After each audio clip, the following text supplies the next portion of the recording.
السلام علیکم، میں ہوں ایجنٹ ایکس۔ آج کی یہ جو تازہ ڈیولپمنٹ ہوئی ہے جس کے اندر پاکستان کی جو یہ ایک کرمنل قسم کی ایجنسی ہے گیسٹاپو ٹائپ، پاکستان کے یہ اس غیر قانونی آرمی چیف کے نیچے اور ندیم انجم کے نیچے جو یہ کام کر رہی ہے، انہوں نے عمران خان صاحب کے اوپر اگین بلو دا بیلٹ ایک اٹیک کرنے کی کوشش کی ہے، اور یہ پہلی دفعہ نہیں ہوا، اس سے پہلے بھی بڑی دفعہ انہوں نے یہ کام کیے۔ حالانکہ انہوں نے عمران خان صاحب کے اوپر گولی بھی چلائی، لیکن جس کو خدا نے گولی سے بھی بچا لیا، ان کا خیال ہے اس کے اوپر اس طرح کی گھٹیا حرکتیں کر کے یہ کچھ حاصل کر لیں گے، تو وہ تو ہونے والا نہیں۔ میں ذرا آپ کو ان کی تھوڑی ہسٹری بتا دیتا ہوں۔ ان کی ہسٹری یہ ہے کہ یہ اسی طرح کے اوچھے ہتھکنڈے استعمال کرتے رہتے ہیں۔ مثلا انہوں نے یہ اٹیک کوئی عمران خان صاحب کے اوپر صرف اکیلے نہیں کیا۔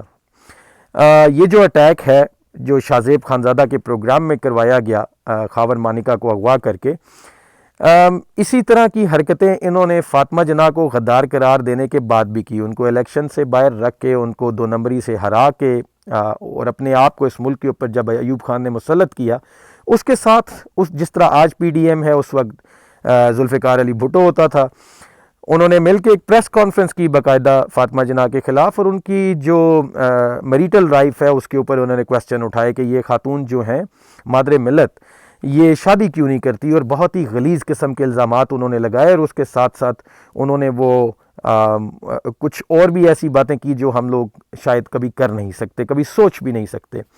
تو فاطمہ جناح کے اوپر انہوں نے ایسی باتیں کی۔ اس کے بعد انہوں نے جو بے نظیر بھٹو ہیں ان کی تصویریں تھرو پی ڈی ایم، کیونکہ جس طرح ذوالفقار علی بھٹو ان کا پیادہ بنا تھا، پھر ان کا نواز شریف پیادہ بنا۔ اور نواز شریف کی ایک بات یاد رکھیے گا کہ یہ جو نواز شریف اور نون لیگ ہے، یہ ان کا وہ بچہ ہے جس کو انہوں نے جا کے ہسپتال میں باقاعدہ درد ذے کے بعد جنم دیا ہے۔ یہ ان کا خاص بچہ ہے، کیونکہ یہ خاص قسم کا کرپٹ ہے۔ یہ ان کی کبھی ان سے لڑائی نہیں ہوتی، یہ سارا ٹوپی ڈرامہ ہے۔ تو عمران خان صاحب کے اوپر انہوں نے جو لیٹسٹ اٹیک کیا، اس سے پہلے یہ 97 میں بھی اٹیک، تقریباً 97-98 میں بھی یہ کر چکے ہیں، پھر 2000 میں بھی وہ یہودی لابی والا اور وہ سارا، اور اس میں عمران خان صاحب کی جو اہلیہ ہیں وہ آخر میں فرسٹریٹ ہو کے اور وہ ڈیورس لے کے چلی گئی۔ تو یہ ان کا پرانا طریقہ واردات ہے، اور خود یہ اتنے غلیظ ہیں، اتنے گندے ہیں کہ ان کے اگر قصے آپ کے سامنے آ جائے، جو کہ آپ یقیناً آنے والے ہیں بہت جلدی، تو آپ سب لوگ اپنے گریبان میں منہ ڈالنے کی یار ہم کن لوگوں سے محبت کرتے رہے۔ ان لوگوں کے جو قصے ہیں اس کی ایک چیدہ سی اگزامپل آپ کو میں دیتا ہوں۔ جو رپورٹ تھی حمود الرحمان کمیشن کی، اس کے اندر وہ ساری چیزیں آئی تھی کہ یہ کرتے کیا رہے۔ جنرل اے خان جو تھے، ان کی بینگ اے جی او سی سیالکوٹ، ایک ان کی جو دوست ہوتی تھی، ان کی محبوبہ کہہ لیں، جو بھی آپ اس کو نام دینا چاہیں، وہ اس میں لکھا ہوا ہے، میرا خیال ہے یہی بیسٹ میں سب سے زیادہ کہہ سکتا ہوں، جس کا نام تھا شمیم فردوس۔ اور اس کے بعد ایک ان جو جی او سی لاہور تھے، ان کی جو دوست یا مددگار، رنگین راتوں کی، جو بھی آپ ان کو نام دے لیں، ان کا نام تھا، اور یہ حمود الرحمان کمیشن کے اندر لکھا ہوا ہے، ان کا نام تھا مسز سعیدہ بخاری، جو کہ سینوریٹا ہومز کے نام سے گلبرگ لاہور کے اندر ایک براثل چلاتی تھی۔ اس براثل کے اندر جتنی خواتین تھی وہ ساری ان کی جو تھی وہ ان کی دوست تھی، اور وہ ان خواتین سے نہ صرف اپنی راتیں اور شامیں رنگین کرتے تھے، بلکہ ان خواتین کو آگے مختلف کانٹریکٹس لینے کے لیے بھی بھیجتے تھے۔ ان خواتین سے جو انکم ہوتی تھی وہ پاکستان آرمی کو جاتی تھی، وہ ان جنرلز کو جاتی تھی، اور یہ دھندا بہت زیادہ عروج پہ ہے۔ اب یہ ایک نجی ہاؤسنگ سوسائٹی ہے جس کو بیریا ٹاؤن کہتے ہیں، اس کے اندر اور ڈی ایچ اے کے اندر اس کی بہت وافر مقدار میں اب یہ دھندا چلتا ہے، جس کی سرپرستی یہ جنرلز کرتے ہیں۔ تو اگر کسی نے وہ دیکھنا ہو تو وہ رپورٹ جو ہے وہ نیٹ پہ اویلیبل ہے۔ میں یہ رپورٹ باقاعدہ ڈیٹیل انشاءاللہ تعالی 16 دسمبر کو پورا سیاق و سباق کے ساتھ، جب یہ پوری رپورٹ جو ہے اس کے اوپر پروگرام کروں گا، اس کے اندر میں یہ ساری چیزیں کھولوں گا، اور اس کے جو دوسرے بھی ایسپیکٹس ہیں وہ بھی لے کے آؤں گا۔ اب ہم آگے تھوڑا سا چلتے ہیں۔ جو پی ڈی ایم ہے، اسپیشلی جو نون لیگ ہے، ان کا تو وتیرہ یہی ہے، کیونکہ انہوں نے ان سے یہ سیکھا۔ یہ جو آئی ایس آئی ہے اور یہ جو پاکستان آرمی ہے، انہوں نے ان سے یہ چیزیں سیکھی۔ 92 کے اندر رانا ثناء اللہ نے مریم نواز کے اوپر اور کلثوم نواز کے اوپر ایک الزام لگایا جو کہ ان کا اپنا ہے بائی دا وے کہ یہ ڈبل شفٹ چلاتی تھی. اب میرا خیال ہے کہ اس کے اوپر یقیناً کسی دن، میں زیادہ بات نہیں کرتا، کسی دن شاہ زیب خانزادہ جو ہے وہ بلوا کے آپ کو رانا ثناء اللہ سے، اور کلثوم تو اب دنیا میں رہی نہیں، تو مریم کو بھی بٹھا کے پوچھ لیں گے کہ ڈبل شفٹ کیسے ہوتی تھی اور کب کب چلتی تھی، کون سی جگہ پہ چلتی تھی، وہ ساری چیزیں آپ کو یہ بتائیں گے. پھر کیپٹن صفدر کا جو معاملہ تھا اس کے اوپر بھی یقیناً شاہ زیب خانزادہ ضرور کسی دن پروگرام کریں گے. اس کے علاوہ جنرل یحییٰ کی جو اقلیم اختر رانی، اس کے اوپر پروگرام ضرور کرے گا، اور وہ بٹھا کے وہاں پہ اس کی نواسیاں، اور وہ آج بھی یہاں پہ موجود ہیں، پوتیاں وغیرہ، ان سے کویسچنز کیے جائیں گے. آپ کو بتایا جائے گا کہ کس طرح اس پورے ادارے میں ایک بھی غیرت مند سپاہی یا افسر نہیں تھا کہ وہ غلیظ شخص جنرل یحییٰ جو شراب کے نشے میں دھت انڈر ویئر میں باہر آ جاتا تھا، روڈ پہ آ جاتا تھا اور اسی میں وہ پیشاب کر دیتا تھا، اور اس کی یہ خواتین جب ملک وہاں پہ ٹوٹ رہا تھا، وہ اس ملک کے اوپر اپنے آپ کو مسلط کر کے بیٹھا ہوا تھا، اور جب الیکشن میں شیخ مجیب جیت گیا، ایسٹ پاکستانی جیت کے وہ اپنا حق مانگ رہا تھا، تو انہوں نے ان کے اوپر کیسے ظلم توڑے، کس طرح سے ایک خاتون جو تھی، ان کا پان کا بزنس جو کہ ان کے لیے سینوریٹا ہومز چلاتی تھی، اس خاتون کو کس طرح سے بنگلہ دیش کے اندر، ایسٹ پاکستان کے اندر پان کا بزنس لے کے دینے کے لیے وہاں پہ کچھ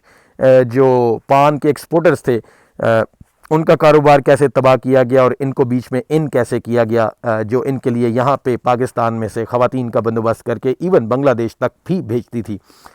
تو اس کے بعد نواز شریف کے جو اپنے معاشقے تھے وہ آپ کے سامنے تھے. یقیناً کسی دن طاہرہ سید کو بٹھا کے شاہ زیب خانزادہ جو ہیں وہ آپ کے سامنے پروگرام ضرور کرے گا، اور وہ آپ کو بتائے گا کہ کس طرح طاہرہ سید کو طلاق دلوا کے نواز شریف نے اس کو چند دن عیاشی کا سامان بنا کے، اور اس کے بعد اس نے اس کو چھوڑ دیا. اس کے بعد آپ کو وہ یقیناً ایک ایس ایس پی صاحب ہیں، طارق عباس ان کا نام ہے، لاہور کے ایس ایس پی تھے، ان کی بیگم تھی کلثوم، ان کو کس طرح اس کی ڈیورس کرائی گئی، اور کس طرح اس کو کچھ دن رکھنے کے بعد، مہمان رکھنے کے بعد، اور اس کے بعد اس کو چلتا کیا گیا. اس کے بعد ابھی حالیہ جو ہے جنید صفدر کے، وہ اس کے اوپر یقیناً وہ بک بھی لکھوائی جائے گی. حنیف عباسی اور سلیم صافی یقیناً اس کے اوپر چادر ڈلوا کے اس لڑکی سے بک ضرور لکھوائیں گے، مجھے پورا یقین ہے. آپ اس میں اپنی خاطر جمع رکھیے، یہ ہوگا ضرور. دیکھیں بات یہ ہے کہ یہ تو ایک لمبی سٹوری ہے، اس کو آپ جتنا مرضی کھولتے جائیں. اصل بات یہ ہے کہ اس کے پیچھے یہ غلیظ جو آئی ایس آئی ہے، اس کے یہ غلیظ ندیم انجم، فیصل نصیر ٹائپ لوگ ہیں اس کے اندر، جو یہ کام کر رہے ہیں پاکستان کے اوپر. اس قابض اور اللیگل آرمی چیف جو کہ اصل میں ایک ایئر مین ہے، اور ایئر مین ریٹائرڈ ہوا تھا عاصم منیر کے لیے، اور یہ سارا انہوں نے تمام اس طرح سے کر کے یہ پیش کیا ہے. اس سے پہلے انہوں نے خاور مانیکا کی وہ سٹیٹمنٹ موجود ہے اور وہ آپ سب لوگوں نے سنی. گورنر کے لیے اس بات کا نوٹس لیتا ہوں اور سختی سے تردید صرف نہیں کرتا، مجھے اس بات کا بڑا دکھ ہوا ہے. میں یہ بات بڑا کلیئر کرنا چاہتا ہوں آپ لوگوں کو کہ میری سابقہ اہلیہ بشرا بی بی، میں صرف بڑے کلیئرلی اور اللہ تعالیٰ کو حاضر ناظر جان کے کہتا ہوں کہ دنیا کی اس سے پاک بی بی میں نے نہیں دیکھی، دنیا کی پاک ترین بی بی ہے. اور ایسی خاتون کے بارے میں اس طرح کی باتیں، اور پھر عمران خان کا جو ہمارے اسپرچل گھر کا ایک بشرت خانہ سمجھتے ہیں، ان کے بارے میں ایسی باتیں سن کے مجھے نہایت دکھ ہو رہا ہے، کیونکہ اس جیسا بھلا آدمی میں نے نہیں دیکھا. اللہ تعالیٰ کی ذات اسے صحت تندرستی سلامتی دے اور عزتیں دے. اور یہ میں سخت نوٹس لے رہا ہوں اس بات کا. کہ اس نے کہا کہ عمران خان بہت شریف آدمی ہے اور میری بیگم سے زیادہ اچھی عورت میں نے دنیا میں دیکھی نہیں. آپ اس طرح کی اس کے اوپر چیزیں مت لے کے آئے.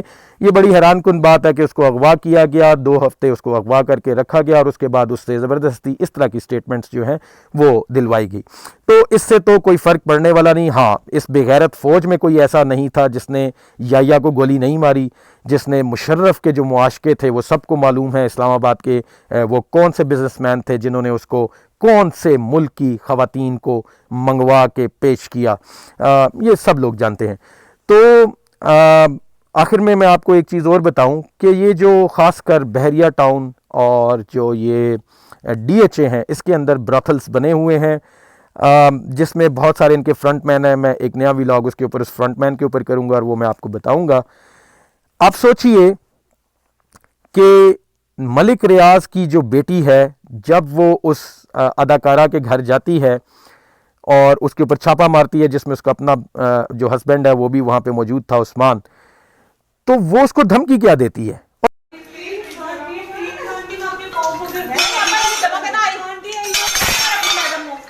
میڈم نو فون کر این چکا انہاں نو آئی ایس وجہ بلال نو جم کے میرا فون چکے جلدی کر. اور وہ اس کو وہ دھمکی کیوں دیتی ہے؟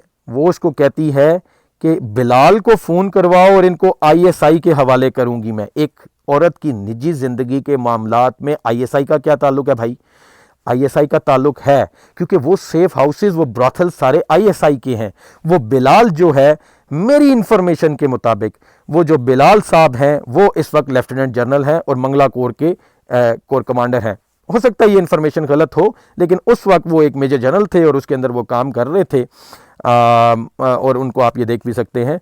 ممکن ہے یہ کوئی اور بلال ہوں لیکن کر وہ آئی ایس آئی کے لیے کام کر رہے تھے. میری انفارمیشن کے مطابق وہ ان صاحب کو، میجر جنرل صاحب کو فون کر رہی تھی اور ان کو یہ کہہ رہی تھی کہ یہ جو براتھل ہم نے آپ کو یہاں پہ کھلوا کے دیا ہے یہ بنیادی طور پہ آپ کے اپنے گندے کاموں کے لیے ہے. اس میں میرے ہسبینڈ کو بیچ میں مت لے کے آئیے اور ہمیں کسی پولیس اور کسی اور سے ان کو نہیں اٹھوانا، ہمیں آئی ایس آئی سے اٹھوانا ہے کیونکہ یہ جو لوگ ہیں اور یہ جو جگہ ہیں یہ آپ کی ہیں. تو یہ ان کی حقیقت ہے. میرا خیال ہے کہ شاہ زیب خانزادہ کی بیگم کے اوپر لوگوں کو کویسچن نہیں اٹھانے چاہیے. اس نے کسی کو کچھ نہیں کہا. اس بیچاری کے لیے یہی سزا ساری زندگی کے لیے بہت ہے کہ وہ شاہ زیب خانزادہ کی بیگم ہے. اور کتنی پورے دن میں وہ کتنے ٹائم اس کی بیگم ہوتی ہے اور کتنے ٹائم میں وہ کہیں اور ہوتی ہے، یہ اس کا فیصلہ آنے والے وقت میں اور اس کا نتیجہ آپ کے سامنے کسی نہ کسی صورت آ جائے گا. یہ اس آئی ایس آئی کے اور ان ایلیگل جنرلز کے، اس قابض فوج کے دھندے ہیں.